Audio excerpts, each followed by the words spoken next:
Power का खौफ, जरूर इसे कोई गहरी चोट लगी है। প্রকাশ্যে এসেছে বহুল আলোচিত সিনেমা পুষ্পার সিকুয়েল পুষ্পা দ্য রুলের ট্রেলার। এর আগে টিজারেই সাড়া ফেলেছিল সিনেমাটি। রোববার 17 নভেম্বর সন্ধ্যায় সিনেমার ট্রেলার প্রকাশের পর প্রত্যাশার পারদ আরও যেন বেড়ে গেল। মাত্র 15 মিনিটে 2 মিনিট 47 সেকেন্ডের ট্রেলারটি দেখেছেন 1 মিলিয়ন দর্শক। মুক্তির পর থেকে ট্রেলারটি 42 মিলিয়নের বেশি দর্শক দেখেছেন, যা দক্ষিণী সিনেমার মধ্যে উল্লেখযোগ্য ঘটনা। সিনেমাটি যে বক্স অফিস মাতাবে সেটা আগেই জানিয়ে দিলেন এই তারকা। তবে মূল গল্প কি নিয়ে সেটা স্পষ্ট নয়, তাই সিনেমাটি নিয়ে দর্শকের আগ্রহ আরও বেড়ে গিয়েছে।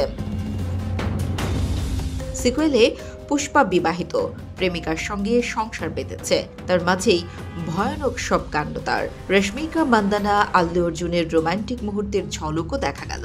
আল্লু অর্জুন আগের বারের মতোই দাপুটে, বরং এবার আরও ভয়ানক, তা বলাই বাহুল্য।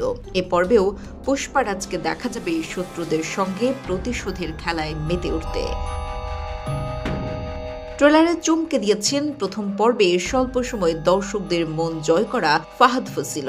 পুলিশ অফিসারের চরিত্র নজর কেড়েছে তার অনবদ্য অভিনয়। প্রথম ছবিতে 2 তারকার সম্মুখ যুদ্ধের আভাস মিলেছিল, এবার তাদের লম্বা দৌড় দেখা যাবে পর্দায়। আগামী 5 ডিসেম্বর 7 ভাষায় মুক্তি পাচ্ছে পুষ্পা দ্য রুল। 2021 সালের 17 ডিসেম্বর সিনেমা হলে মুক্তি পায় পুষ্পা দ্য রাইজ। সারা দেশের বক্স অফিসে ঝড় তুলেছিল আল্লু অর্জুন, ফাওয়াদ ফাসিল, রশ্মিকা মান্দানার ছবিটি। ছবির দ্বিতীয় ভাগ অর্থাৎ পুষ্পা দ্য রুলের শুটিং 2022 সালেই শুরু হয়। এবার মুক্তির পালা।